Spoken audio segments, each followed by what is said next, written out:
In part two of The Tale of Two Hated Brothers, John Foster, known as Foster, and Allen Dulles became the darlings of President Woodrow Wilson and other powerful industrial and political players. These connections led to them serving on committees that drew up the Treaty of Versailles at the end of World War I.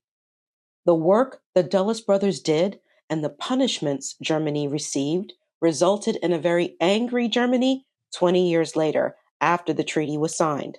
This anger fed the rise of a dictator who the U.S., including the brothers, didn't pay attention to until it was too late. In part three, the finale, the U.S. joins Britain and other allies in World War II and gets into the spy game thanks to a man named William Donovan who recruits Allen to join the Office of Strategic Services, a precursor to the Central Intelligence Agency. The brothers also focused their efforts on taking down 6 international leaders whom they believed would spread communism using covert tactics that sometimes worked but often fizzled out. Where we last left off, Allen was approached by a man named William Donovan at the Republican National Convention in 1940. Donovan, known as Wild Bill, led troops against Pancho Villa in 1916 and was a Medal of Honor winner for valor during World War I. In a private conversation with Allen, Donovan says, "Hey, just got back from London and had a secret squirrel meeting on behalf of Roosevelt with Winston Churchill. My takeaway is that the war ain't over, and pretty soon we'll have to join the fight." While Donovan was in London, he was taking notes on British intelligence. The Brits were considered one of the best when it came to intelligence gathering, and Donovan believed that the U.S. needed to beef up its intelligence strategy because it would be the key to winning the war. When compared to Great Britain, the U.S. was far behind. Intelligence channels that had been developed during World War I became inactive. Donovan had been intelligence gathering in Europe as a private citizen and feeding that information to Washington. He was impatient over Roosevelt's failure to act on this need, so he had been secretly recruiting people behind the president's back for clandestine intelligence gathering, ordinary folks who had a special knack for keeping their ears and eyes open for juicy tidbits, like Allen, who impressed a lot of people with his work in Switzerland. He asked Allen, "Do you want to join?" Allen responded, "When do I start?" Donovan was like, "Hang tight until after the presidential election. Wait for my phone call." In 1941, the creator of the British intelligence program, Admiral John Godfrey, and his aide, Lieutenant Commander Ian Fleming, the creator of James Bond, the most beloved fictional spy in literature, visited the White House with a message from Winston Churchill to President Roosevelt. The U.S. must build an intelligence agency. That visit was enough to light a fire under Roosevelt. He appropriated $100 million for the creation of a new agency called Coordinator of Information and appointed Donovan as director. COI was officially announced in the Federal Register as an agency that would collect and analyze all information and data which may bear upon the national security, send it to the president and such departments and officials as the president may determine, and carry out such supplemental activities as may facilitate the securing of information important for national security not now available to the government. When Pearl Harbor went down in December 1941, Allen got the call he was waiting for. Kinzer states there's speculation that Allen was doing work before the attack. Regardless, Allen leapt at the chance to be station chief. He closed his cases at Sullivan and Cromwell. Nothing was mentioned about resigning as a law partner, and joined the new COI office in the International Building at Rockefeller Center in 1942. He chose this location because in the suite next door, a secret operation by the British was underway to gather info and push the U.S. into intelligence gathering. The operation, under orders from Churchill, was led by the model for James Bond, Sir William Stevenson, codename Intrepid. Allen later stated he learned much from Stevenson. Allen recruited all types of people to work there too. He recruited European exiles, men and women, as well as lawyers, financiers, former diplomats, businessmen, and professors. Officially, the job title of these employees was financial consultant who worked for a research unit. To build up this agency's intelligence network, Allen brought in Americans who had lived in German held regions in Europe for their contacts. Then he pumped merchant seamen who arrived in New York, as well as immigrants newly arrived from Europe for information about European cities, ports, roads, rail lines, airports, factories, and military bases. COI agents combed sailors' registry offices and holding pens for enemy aliens, buying insignificant items from them to be used during infiltration operations. They even bought old clothing and identity papers and ration books so hired forgers could duplicate them.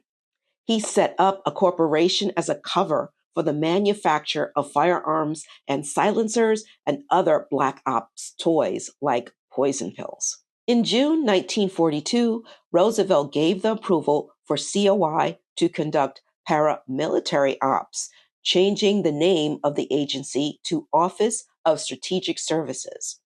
A secret agent training camp was opened in Maryland, and Allen ramped up hiring efforts to more than 600 employees, who Allen described as military men and civilian leaders, teachers, bankers, lawyers, businessmen, librarians, writers, publishers, ball players, missionaries, reformed safecrackers, bartenders, and tugboat operators. Here's some fun facts for you, and don't be surprised if you win a trivia contest with them. One person hired by Allen was none other than Julia Child, the woman responsible for bringing French cuisine to American kitchens. Child, at 6'2" was too tall to join any of the women's military auxiliary corps, so she volunteered for the OSS in December 1942, being one of 4,500 women who worked for the agency. Child was an advertising copywriter before working at OSS headquarters in Washington for Donovan directly as a research assistant. Her job was to type up cards with names of officers to keep track of them. She transferred from the Secret Intelligence Division to the Emergency Sea Rescue Equipment section, developing shark repellent to coat on explosives that targeted German U boats.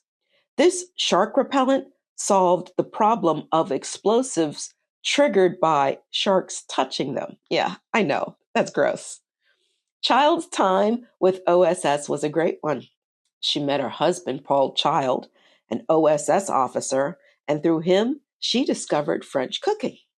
Another interesting female recruit in 1944 was Virginia Hall, the one legged American spy born in Maryland who had been recruited by the British Special Operations Executive, or SOE, a secret organization dedicated to espionage, sabotage, and intelligence gathering. She lost her leg accidentally, shooting herself before a hunting party. The nicknames for the SOE were, are you ready? Dumbledore's, I mean, Churchill's Secret Army and the Ministry of Ungentlemanly Warfare, trained by the SOE in armed and unarmed combat, parachute jumping, radio operations, and other Mission Impossible kinds of stuff. Virginia Hall did resistance work primarily in France before being recruited by the OSS. She was an energetic and resourceful spy. Through her Heckler network, she supplied money, weapons, and supplies to agents she recruited, 90 in total, smuggled pilots out of the country, and provided medical attention and hideouts, all while intelligence gathering for the British.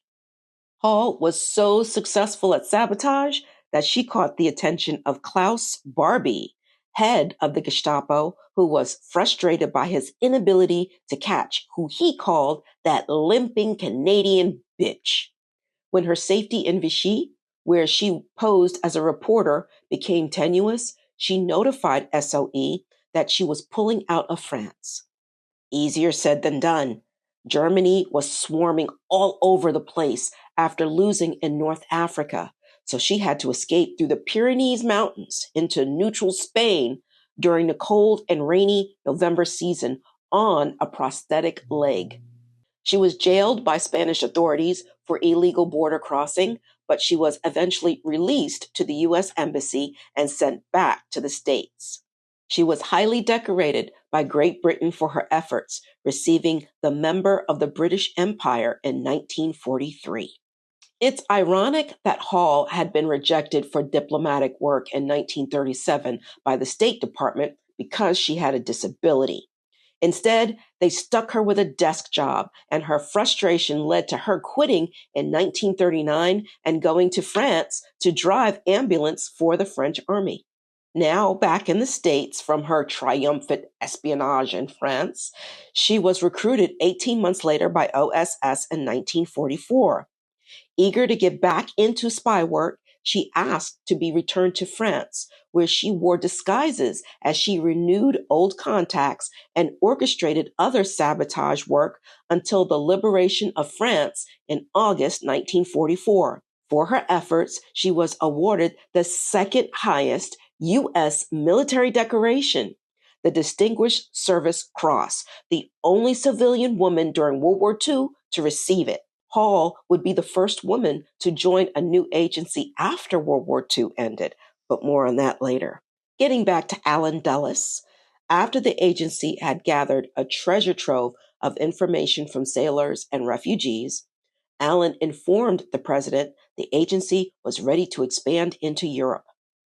There had been discussion about Allen moving overseas, and originally Donovan wanted Allen to be deputy to someone else in the London office. But Allen was like, that's not going to work for me. You know where you need to put me. And just like that, Allen was transferred to Bern, Switzerland, without his wife Clover and the kids. Getting to Bern was tricky.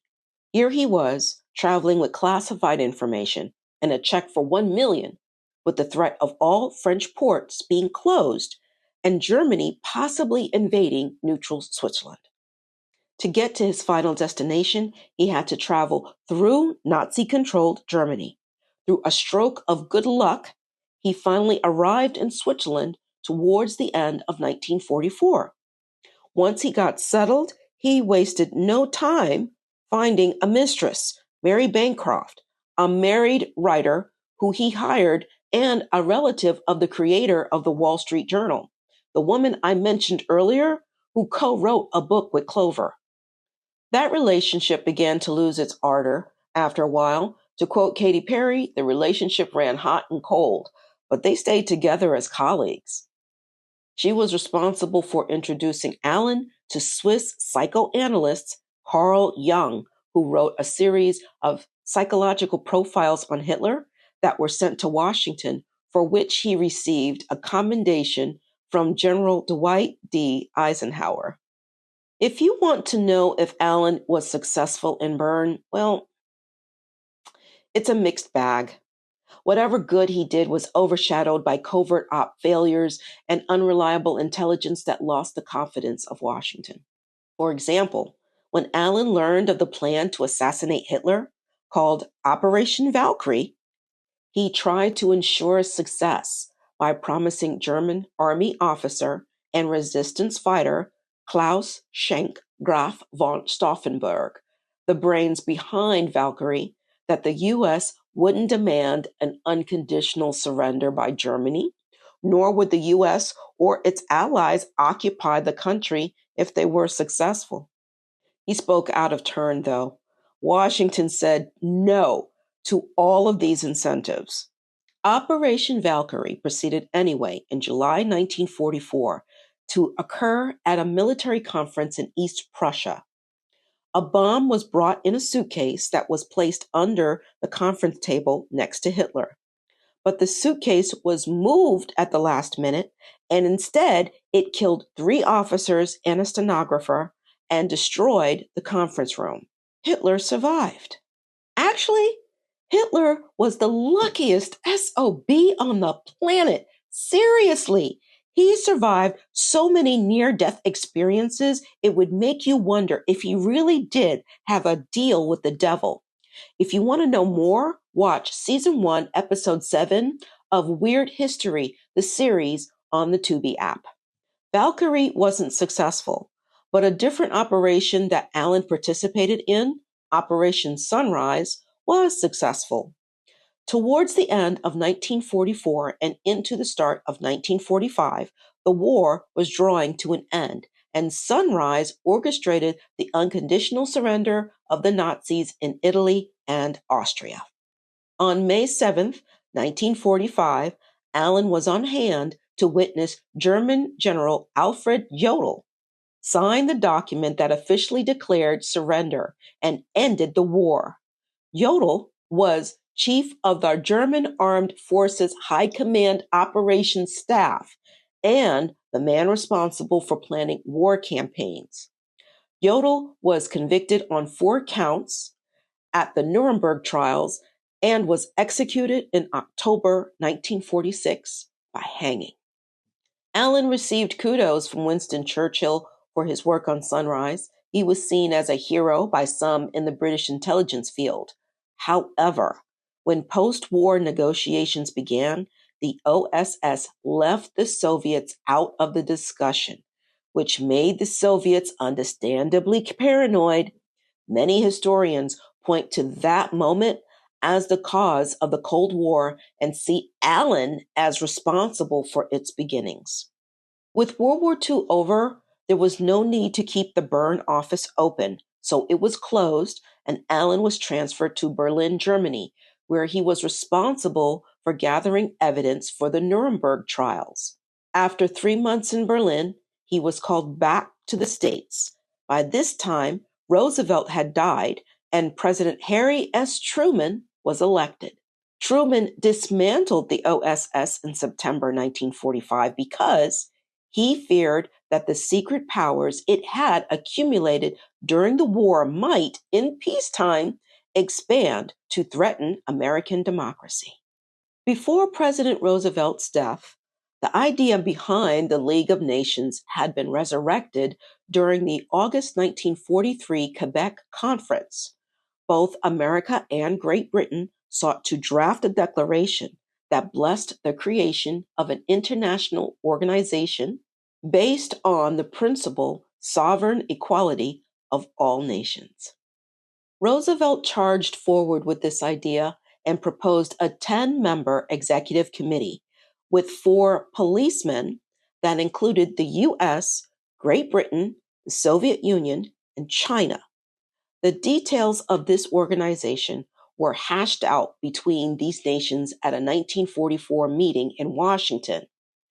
It was agreed there would be a General Assembly of all member states and a Security Council consisting of the Big Four plus 6 members chosen by the Assembly. Voting rights were hashed out at the 1945 Yalta Conference. Between 1943 and 1944, representatives from the Allied nations followed through on the creation of other focused international organizations like the Food and Agricultural Organization, the United Nations Relief and Rehabilitation Administration, the United Nations Education, Scientific, and Cultural Organization, the International Monetary Fund and the World Bank, and the International Civil Aviation Organization. From April to June of 1945, 50 nations met at a conference in San Francisco where they created the Charter of the United Nations. The American delegation and the Republicans wanted Foster to serve as legal advisor, and Roosevelt pushed back. Roosevelt didn't like Foster. He thought Foster would make the event all about him and that he would be disruptive. But the Republicans pushed back, and Roosevelt relented. Roosevelt was right, though.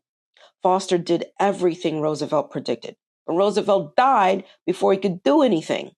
Regardless of the drama behind the scenes by Foster, the United Nations became official on October 24th, 1945. After World War II, Foster's Presbyterian ways showed up in everything he did and said while still working at the firm and serving on numerous corporate boards. His speeches turned into church sermons. He also made powerful friends in the media, like Henry Luce, the owner of Life and Time magazines, who also produced the March of Time radio program and theater newsreels.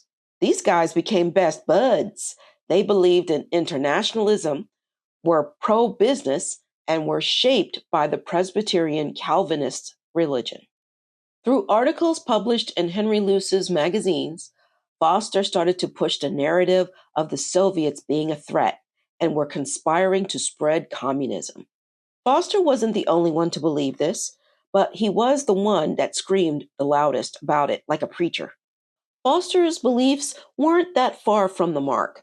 Greece was in turmoil. After the war, the British government decided to withdraw its financial and military assistance to the Greek government as it was fighting a civil war against the Greek Communist Party. Plus, the Soviets had been beefing with Turkey for years over land they believed was theirs. Truman believed the Soviets were actively supporting the Greek communists, which wasn't true, but he believed it enough to petition Congress for monetary aid for Greece and Turkey, and Congress blessed the $400 million appropriation. Out of that speech to Congress came the Truman Doctrine of 1947, which vowed to provide political, military, and economic assistance to all democratic nations under the threat of authoritarian regimes. I stated earlier that Foster despised Bolshevism and he hated communism even more after reading up on it. He became a man obsessed, seeing communism as an evil and an impediment to achieving world peace. Eradicating this evil and staying one step ahead of Joseph Stalin and Moscow were paramount. He clashed with the Soviets every chance he got.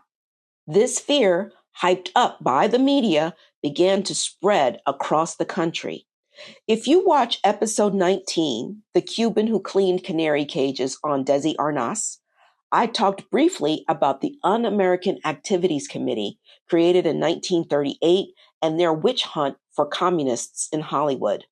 This witch hunt almost put Lucille Ball on the career-ending blacklist. However, the fear wasn't entirely unfounded. After World War II, Germany and Austria were carved up by the US, the Brits, and the French, and the Soviets, and split into 4 occupation zones. The Soviets started annexing countries not agreed to by the Allies. Even before Germany's surrender, the Soviets were establishing communist dictatorships in Romania and Bulgaria, and by 1949, dictatorships were active in Yugoslavia and Albania, and the Communist German Democratic Republic was set up within the occupation zone of Germany. The outcome from this fear was that President Truman was hell-bent on creating a secret intelligence service, and Allen was eager to see this happen. Once the OSS was dismantled, he resigned from his federal post, and he had no choice but to return to Sullivan and Cromwell to work under his brother once again. You pretty much know by now that this wasn't enough for Allen, so he petitioned hard for an intelligence agency, submitting confidential reports to Washington arguing for it. Like I said, timing always worked in the brothers' favor. In 1946, for the first time in 16 years, Republicans took the House and the Senate in congressional elections.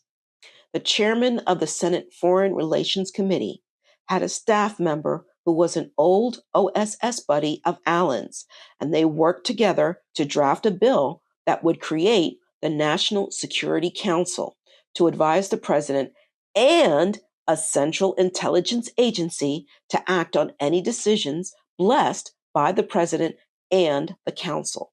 After some political wrangling, the National Security Act quickly moved through Congress and was signed by Truman in July 1947. And thus, the CIA was born. One of the first women to be hired by this agency was Virginia Hall. Many in Washington were concerned about this new agency. The National Security Act allowed the CIA to gather intel and then give their interpretation to the president of what they collected, instead of having another agency like the State Department do it. Plus, the way the bill was written, the duties of the CIA were broad. The agency could do just about whatever it wanted relating to intelligence work, as long as the president gave the okay. Without another agency to provide a check and balance, no one would know what the CIA was up to or if what they were doing was in the best interest of the United States. In the year following the founding of the CIA, everything went cattywampus in Europe and Latin America. An assassination attempt here, interference in an election there.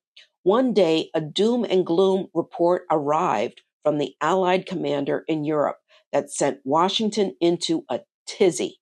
The knee-jerk reaction to this report was to expand the powers of the CIA, which Truman did in 1948. This gave the NSC the authority to tell the CIA to feel free to use propaganda, economic warfare, preventative direction action, including sabotage, anti-sabotage, demolition and evacuation measures, and subversion against hostile states, including assistance to underground resistance movements, guerrillas, and refugee liberation groups. Get the picture now? The 1948 presidential election was coming up, and Foster Dulles put all his chips behind his favorite, Thomas Dewey. Foster didn't like Truman, nor his Secretary of State, George Catlett Marshall, and he felt he could do a better job. Foster was so confident Dewey would be elected, he made plans, believing Dewey would appoint him Secretary of State so that he could guide America out of the communist threat. But surprise, surprise, Truman, that shirt salesman from Kansas, as Foster called him, was reelected. The election was soul-crushing for Allen as well, because just like his brother, he had plans to push for unlimited powers for the CIA. Set adrift, the brothers continued their work at the law firm until Foster received a call from Dewey suggesting he fill the recently vacant New York senator seat. He didn't have to tell Foster twice. He quit his law firm and took the temporary appointment of senator representing New York in 1949 until a special election was held for a permanent appointment. Foster was like a bull in a china shop in the Senate. In his mind, he wasn't temporary, and he wasted no time sermonizing about the communist threat. His special election campaign turned into a mudslinging one. Foster accused his Democratic opponent, Herbert Lehman, of pushing us down the road to socialism, while Lehman accused Foster of collaborating with German banks to build up the Nazi Party and supporting Spain's fascist regime through Foster's work with the Bank of Spain. Foster was caught off guard by accusations that weren't far off the mark.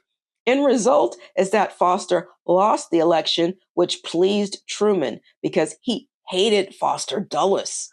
When it was suggested to Truman that he offer him a job, at first Truman was like, "Are you serious? Absolutely not."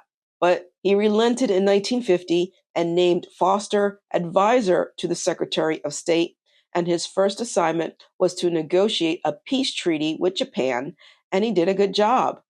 But when Truman offered him the ambassadorship to Japan, Foster dismissed it. Things changed for the brothers in 1950 when the NSC issued a policy brief that basically said the Soviet Union is now our enemy and the U.S. needed to do everything in its power to thwart any attempts by the Soviets to spread their communist agenda. Coincidentally, about 2 months after this policy was issued, North Korea invaded South Korea, and Washington believed the Soviets had something to do with it, but they didn't, and Washington didn't know this at the time. This invasion triggered another knee-jerk reaction by Truman, who asked Congress for $10 million for materiel and to expand the U.S. Army. Truman was bothered by the fact that there was no warning of the North Korea attack. So he fired the head of the CIA, Admiral Killian-Cotter, and hired a long shot, General Walter Bedell Smith, General Dwight Eisenhower's former chief of staff and former ambassador to the Soviet Union. Smith admitted this spy stuff wasn't his bailiwick, so he hired someone he had known for over 30 years to come in on a 6-week consultant contract, Allen Dulles. This foot in the door led to Allen being the new deputy director for operations in charge of all covert operations in 1951. A few months after that, the post of deputy director became vacant, and Allen assumed the position. Eager to create mayhem in Eastern Europe, he convinced Smith that the $10 million appropriation from Congress should be spent on guerrilla uprisings behind the Iron Curtain. He flooded Europe and Asia with agents, most of whom were uncovered and executed. This continued for 10 years until the CIA finally figured out the reason for their failures. An MI6 British liaison assigned to the CIA, Kim Philby, who was part of the infamous British double agent spy group, the Cambridge Five, was leaking everything to the Soviets. Exposed as a rogue agent, Philby was forced to retire from MI6 and he defected to the Soviet Union. Fun fact, another member of that spy ring was Anthony Blunt, who had been the King's and then later the Queen's surveyor of pictures. You can watch an interpretation of how he was exposed as a Soviet agent to Queen Elizabeth II on Netflix's The Crown in Season 3. In the early days of the CIA, it was mostly staffed with old OSS buddies of Allen's, who came from privileged backgrounds that isolated them from ordinary life and had gone to the right schools. They were just as eager as Allen had been to get back into the spy game, and he put them to good use for his first success, an operation in the Philippines to rig an election. His next targets were Guatemala and Iran. He targeted Guatemala because its nationalist government had issues with the business practices of United Fruit, a Sullivan and Cromwell client, when it came to labor. He wanted to go after Iran also because its nationalist government was putting the smackdown on access to the country's oil reserves. Great Britain, who had controlled access to oil for years, wanted to stage a coup to get back control, but needed America's help to do it. But Allen and his people decided to wait until after the upcoming 1952 presidential election to revisit those plans. In 1952, former 5-star general of the Army during World War II, Dwight D. Eisenhower, was elected President of the United States, and the Dulles brothers wasted no time taking advantage of this change in leadership. When Foster's name came up for the role of Secretary of State, many in Washington and Europe were against it. He was too preachy, had no charisma, and was unhealthily obsessed with communism. Even Foster's buddy, publisher Henry Luce, tried to block it and recommended Thomas Dewey for the post. Kinzer's biography speculates as to why Luce basically stabbed Foster in the back by trying to block him, and it's not clear whether Foster knew Luce was working against him. In the end, Luce's plot didn't work. Eisenhower realized that Foster's track record was bona fide, so he appointed him Secretary of State in January 1953. Foster broadcasted his anti-communist agenda at his confirmation hearing. He went on and on about the evil that's spreading and that it was the greatest threat to Western civilization. It was reported that Foster had worked himself into a positive crescendo of righteousness during his speech to Congress. As for Allen, his CIA boss, Walter Bedell Smith, was being nominated for undersecretary. He advised Eisenhower not to give Allen the post of deputy director, and so did Allen's former OSS boss, William Donovan. There was a lot of concern over Allen's lust for covert operations and his eagerness to spend millions of dollars with mixed results. Nevertheless, after Eisenhower's inauguration, Allen was appointed director of the CIA, confirmed without opposition in the Senate in February 1953.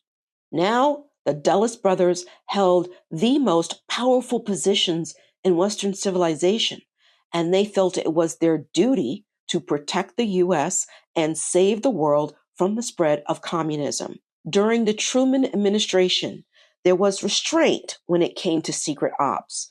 Disrupting a country's processes, like rigging elections, was okay, but taking out country leaders was never on the table until Eisenhower took office. Fully backed by Eisenhower, Foster and Allen started targeting leaders to remove from power.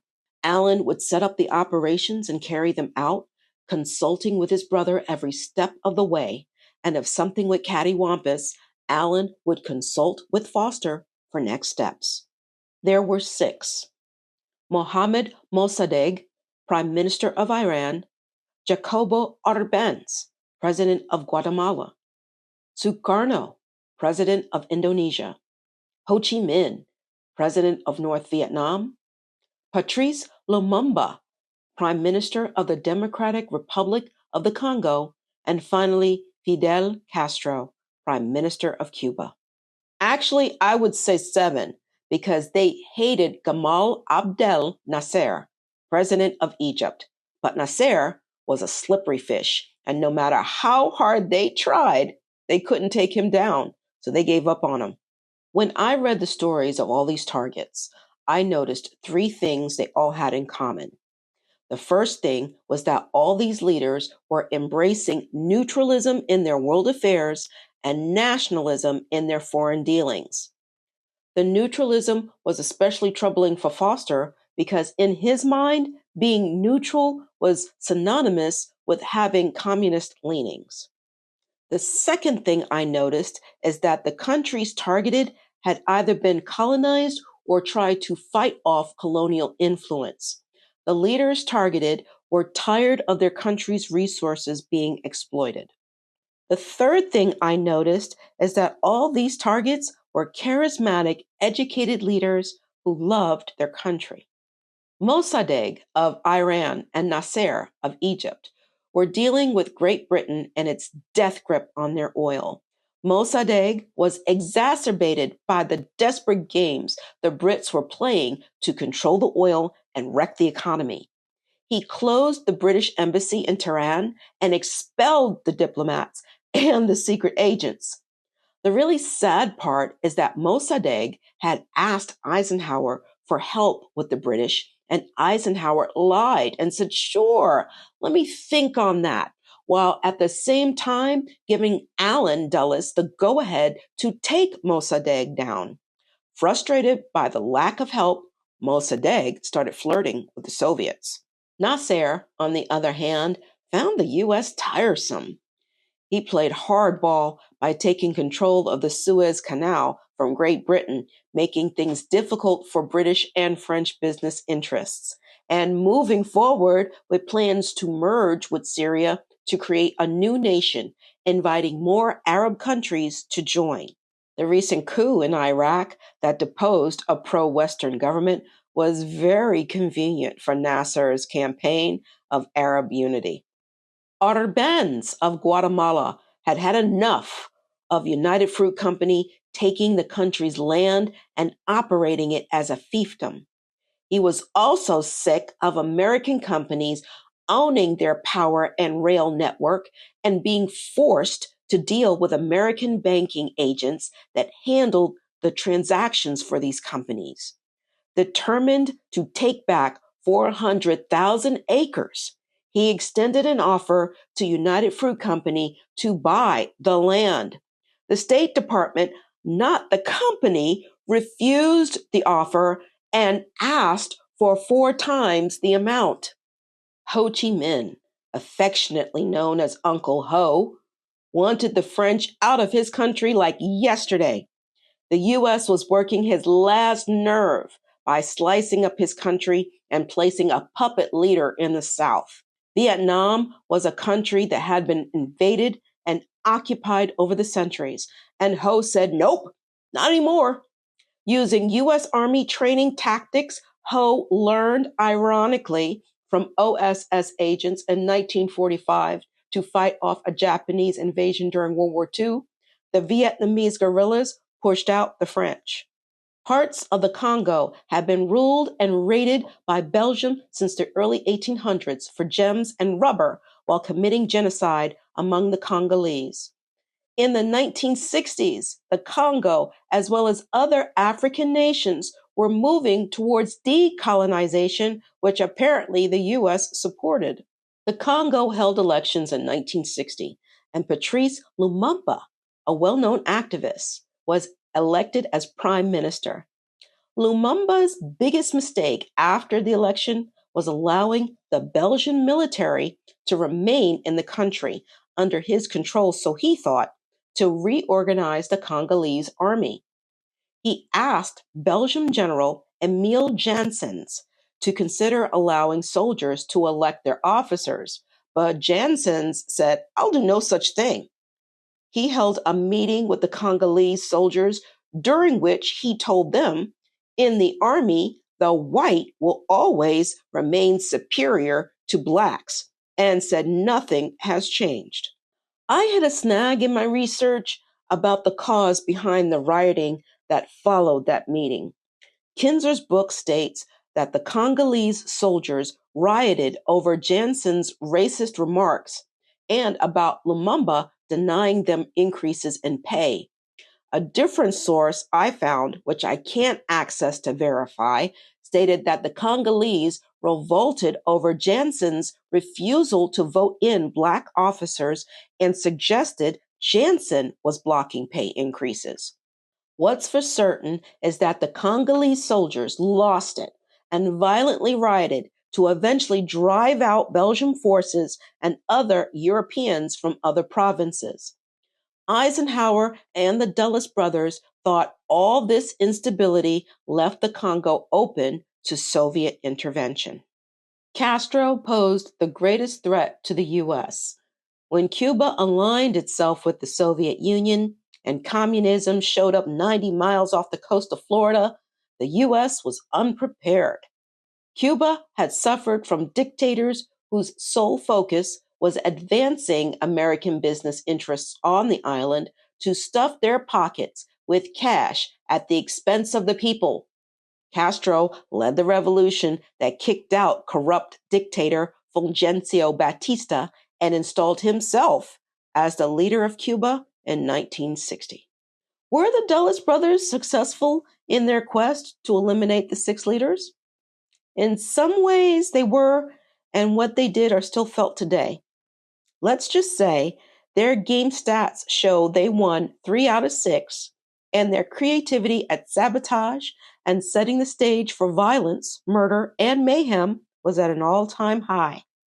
To ensure success, Allen had asked for millions of dollars to fight the Red Menace, and nothing unethical or immoral was off the table. He was responsible for funding the development of MK Ultra, a mind control experiment that aimed to test the value of drugs in Black operations that used LSD. He established secret security prisons for enhanced interrogation. He created underground armies in Europe that would be ready to rebel and spread terror in case of Soviet invasion or the election of leftist governments. The first attempt against Mohammad Mossadegh went wrong, but the CIA agent assigned to destabilize Iran, Kermit Roosevelt, the grandson of President Theodore Roosevelt, and an old OSS buddy of Allen's, decided to stay in Iran and try again. He hired an underground army made from street gangs and told them to do their worst. Within 4 days of the first attempt, Mossadegh's government disintegrated in 1953, and the U.S. and British-friendly puppet ruler was restored to power. Put one on the scoreboard for the Dulles brothers. They switched up the game plan for Arbenz. They started their campaign with using religion and turned to the Archbishop of New York, Cardinal Francis Spellman, a rabid anti-communist. Spellman reached out to Archbishop Rosel E. Arellano of Guatemala, another like-minded person. With one stroke of the pen from Archbishop Arellano, the character assassination of Arbenz as a communist sympathizer, which was spread by the priests in sermons, was complete. This religious assault, coupled with relentless air bombings, forced Arbenz to walk into the Mexico embassy and seek political asylum. After this operation, the Dulles brothers were 2 for 2. Sukarno was a horse of a different color. He loved everything about America. And when he visited the U.S. in 1956, he was a hit. This man had charisma oozing out of his pores. He got a ticker tape parade in New York City, went to Disneyland, and saw the Grand Canyon. He even got to meet Marilyn Monroe, who flew in from filming the movie Bus Stop in Canada.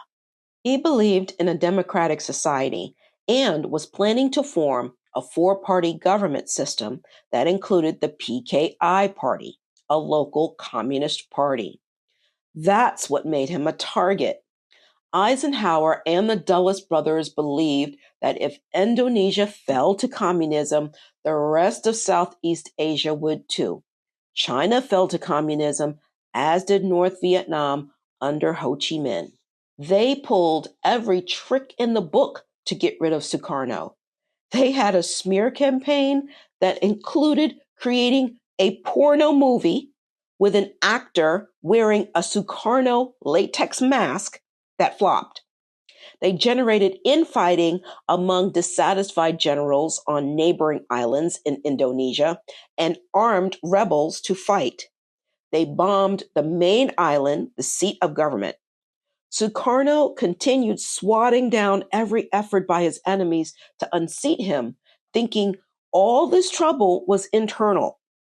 The Dulles brothers finally gave up on Sukarno when the secret operation was no longer secret. Alan Pope, a pilot and agent for the CIA, was taken out mid-flight on a return from bombing missions supporting rebels. When Pope was captured by Sukarno's forces, they found evidence on him that pointed to the CIA, like Pope's classified orders, his identity card to an American airbase nearby, and a flight log showing all his secret bombing missions.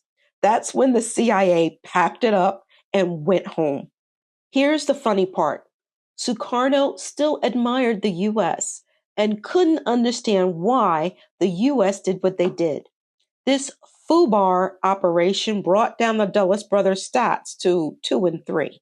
Meanwhile, in the U.S., and Washington especially, chaos reigned. Though stability of the U.S. government was assured through Eisenhower's re-election in 1954, Senator Joseph McCarthy, head of the Senate Government Operations Committee, was on a rampage to stomp out communism. He pointed the finger at numerous government employees with accusations of being a communist and was responsible for the Lavender Scare, which targeted homosexuals because he thought their sexual orientation made them susceptible to Soviet blackmail. No one was safe from being accused of being a communist, and this witch hunt resulted in Foster firing numerous staff members in the State Department who McCarthy had either accused of being a communist or a homosexual. Whispers of these black ops by the CIA was concerning for some in Washington. Foster and Allen did a good job keeping everyone out of their business. Eisenhower wasn't completely blind to potential waste and questionable practices by government agencies. During his first term, he had all agencies evaluated, and the CIA was under scrutiny in 1954. A former Army general, James Doolittle, assessed the situation and concluded that while Allen's knowledge of covert actions was great, he was too emotional, and his brother, being Secretary of State, was part of the reason why the CIA was out of control. He warned Eisenhower that this would become a problem later on and said he should fire Allen. But Eisenhower was like, the CIA is a weird organization and it takes a weird guy like Allen to run it. Doolittle wasn't the only one to feel this way. There were two members of Congress who questioned the unchecked power and excesses of the CIA. Senator Mike Mansfield and Representative John Tabor, chairman of the House Appropriations Committee. Tabor called Allen in to testify in front of Congress, and he concluded that the CIA was inefficient and wasteful, and he imposed a temporary hiring freeze. Taking things one step further, Tabor proposed a watchdog commission in a bill that got 27 co-sponsors. Allen fought back using his big business contacts in the Senate to kill that bill. Ho Chi Minh was a problem the Dulles brothers had unwittingly created years ago. Ho, a full-fledged communist, when he and his forces expelled the French, had taken over North Vietnam after the First Indochina War against the French, which ended in 1954. The U.S. tried to convince anyone who would listen that the U.S. needed to go to war against Vietnam to stop the communist aggression. They went to Great Britain to partner up, and Churchill was like, nah, that's okay. We got bigger fish to fry. France was no help because they were crying for help when they got kicked out by Ho. I don't want to go too deep into the Vietnam War, mainly because the war continued way after the Dulles brothers exited the stage. And even though I have excellent resources I can use to properly explain that war, I can guarantee I'll miss an important detail. It was a very complex war that technically began in 1956 and lasted through 5 U.S. presidents. One of those 5 who wanted to end the conflict was assassinated. Another one resigned from the presidency to avoid impeachment. I mean, this war continued after Ho's death from a heart attack in 1969, and it didn't end until 1975, 19 years later, when the U.S. forces withdrew out of Saigon defeated. I don't want to trigger any Vietnam vets who may be watching this. I used to work as an office manager at a Connecticut Veterans Readjustment Counseling Center under the VA, and I met a lot of great vets there. So I'll say this about how it all went down with the Dulles brothers. Allen and Foster underestimated Ho. They were arrogant enough to think their rabbit tricks in Guatemala and Iran would work in Vietnam. And when those tricks didn't work, they decided to declare war. Stubborn in their belief, they could quickly take him down. What they didn't count on was how dedicated Ho and the North Vietnamese were to their right to self-determination. They knew the terrain of their country and they used it to their advantage. practicing some of the principles in Sun Tzu's The Art of War. This failure was another loss for the Dulles brothers. Their record was now 2-4. As the 1950s began to sunset, Foster was losing steam. He had suffered multiple medical issues that required lifestyle changes. He had diverticulitis, a slipped disc, and thromboid phlebitis, a painful vein condition caused by blood clots. By January 1959, Foster could barely handle daily self-care. A checkup at Walter Reed after a hernia operation revealed he had cancer, and he decided to resign as Secretary of State. As time progressed, the cancer had settled into his bones, and he died in May 1959. Now Allen was on his own. His brother had been replaced by Under Secretary Christian Herter, who wasn't a big fan of his predecessor's rhetoric. He would still maintain his control over the CIA, but the people who had a distaste for the way Allen operated would grow in number after Foster died. Patrice Lumumba's name was in everyone's mouth in Washington by the start of the 1960s, especially Eisenhower's. Lumumba's trip to the U.S. wasn't a good one, and all it did was make him more paranoid. After the Congolese army uprising, what came next was infighting. One region within the Congo declared itself independent, and when Lumumba tried to fly to that region to talk them off the cliff, his plane was refused entry. Angry, Lumumba blamed Belgium for the infighting. He asked the United Nations to remove Belgium from his country. Then he cabled Nikita Khrushchev in the Soviet Union and said if the UN and other aggressors don't remove Belgium from the Congo, he may need Soviet aid. The Congo was never on Khrushchev's radar. He was busy with Fidel Castro, but he assured Lumumba that if the time came, he would help. In the meantime, Lumumba did his best to stop the regional infighting. That cable to the Soviet Union sealed Lumumba's fate. Larry Devlin, chief of the CIA in Leopoldville, now Kinshasa, found out about the cable and sent a cable of his own to the White House about Lumumba's contact.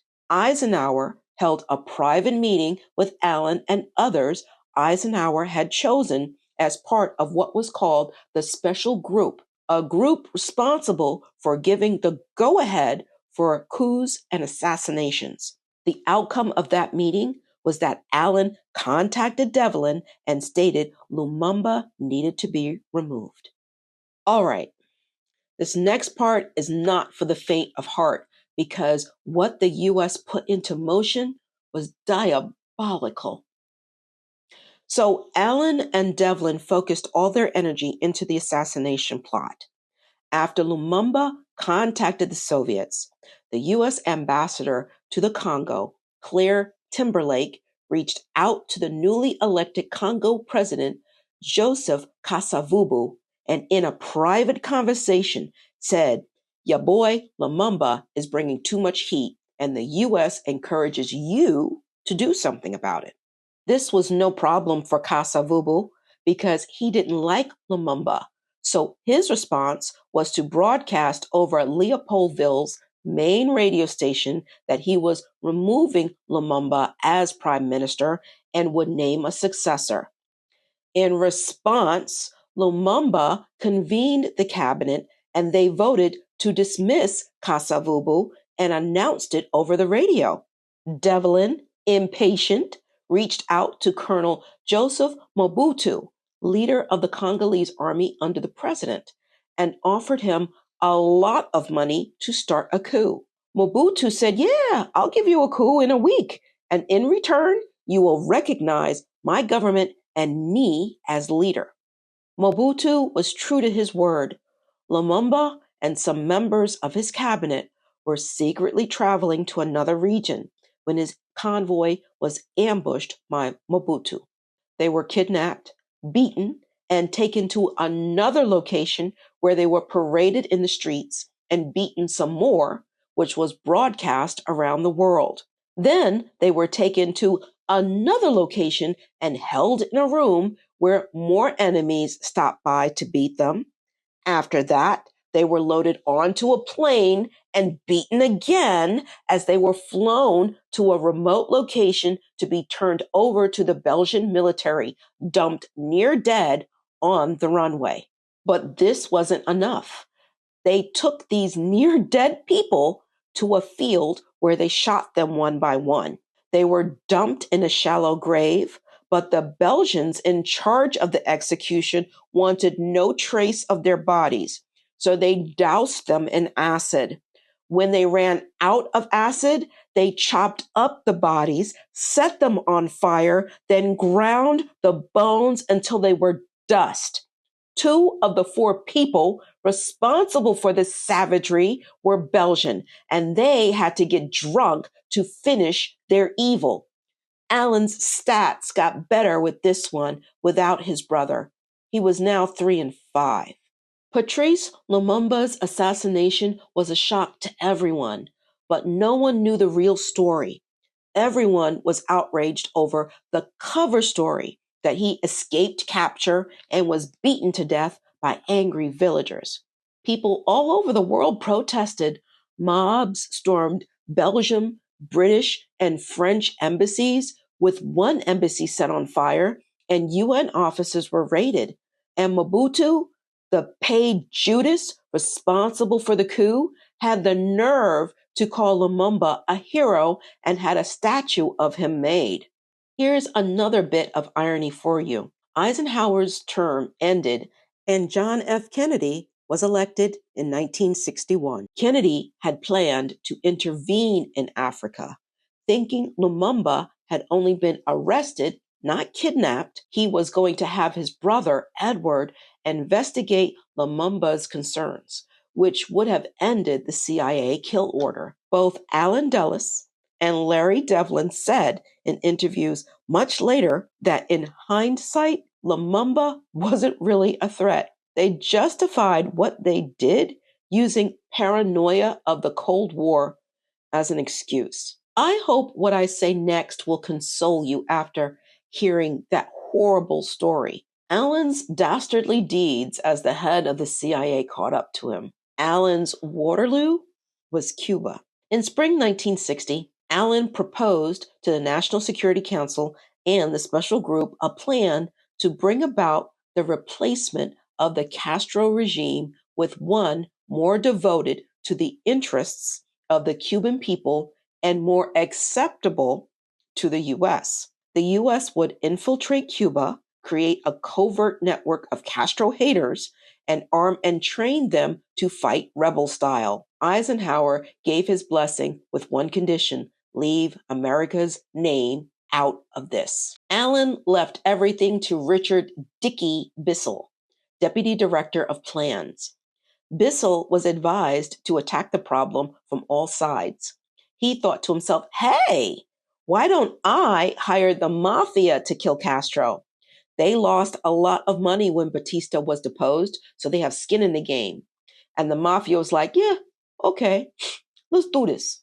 Then Bissell planned a secret invasion. He set up secret training camps in Guatemala and Florida and repainted Alabama National Guard airplanes with the Cuban insignia to be used for air raids. On New Year's Day in 1961, a bomb exploded in Havana and Castro blamed the U.S. Embassy. He told the U.S. to limit the number of diplomats at the embassy, and Eisenhower responded by shutting it down completely. Castro was like, see, America plans to invade our country. And Eisenhower was like, I don't know what he's talking about. But someone leaked details of the operation to the New York Times, and the newspaper blasted it on the front page. Kennedy learned about it during his first days in office. He made tackling Castro a campaign promise, and here was a plan to do just that. But he was skeptical. The new guard was fine with the plans, but the old guard squawked loudly against it. When former Secretary of State Dean Acheson was told by Kennedy about the plans for the Cuban invasion during a visit to the White House, He reportedly said, "Are you serious?" No matter how many warnings Bissell got, he charged forward. Because of pushback from Kennedy, Bissell chose a remote beach at the Bay of Pigs and cut down the number of planes from 16 to 8. When the invasion went down, Castro, his posse of 1,400 fighters and artillery were there to greet them, and it was a slaughter. On top of that, Kennedy made it clear no military intervention at all. His chief of naval operations, Admiral Arleigh Burke, practically begged Kennedy to send in 2 jets for an airstrike, and he said no. When the smoke cleared, the invaders had either died during the action or were captured by Castro. Many in Washington were either angry or horrified by the Bay of Pigs invasion, and they held secret hearings to question Allen about what went wrong. He threw the blame on the military, not the CIA, saying the military advised him. This hot potato move pissed off a lot of military officers, and Allen lost the respect of many. By the summer of 1961, when everyone had calmed down a little, Kennedy called Allen into his office and fired him. Kennedy allowed Allen to stay on until November's dedication ceremony for the new CIA headquarters in Langley, Virginia. Allen continued to do work for Washington. He was on the Warren Commission that investigated the assassination of Kennedy and was part of the 1964 investigation into the disappearance of 3 civil rights workers in Mississippi.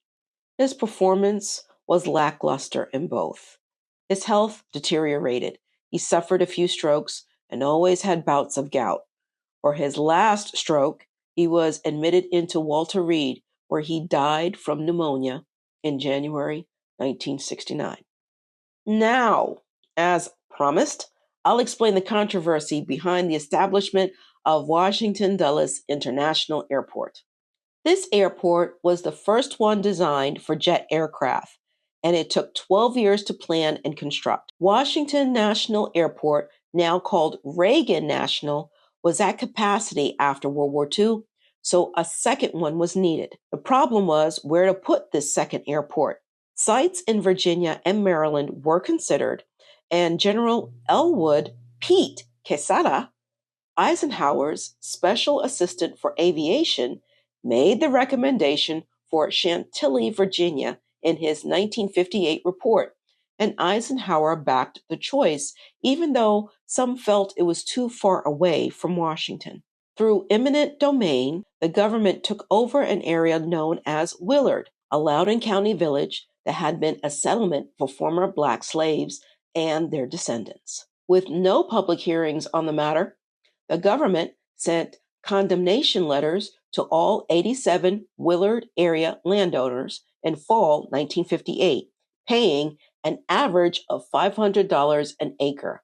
By 1961, all 87 landowners had deeded 9,800 acres to the federal government. The residents, along with a historic church and its graveyard, had to be relocated. The idea to name the airport after Foster Dulles came from Quesada in honor of Foster's death at that time. Eisenhower supported this as well and signed an executive order about it. But when Kennedy came into office, he was less than enthusiastic about naming the airport after a Cold War fanatic.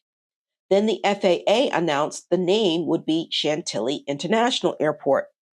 Supporters of naming the airport after Foster, that included Allen, put pressure on Kennedy, and he finally agreed. In November 1962, Dulles International Airport officially opened to become Washington Dulles International Airport. And thus concludes the tale of 2 hated brothers. I love history. You came for the truth. Thank you for staying for the story.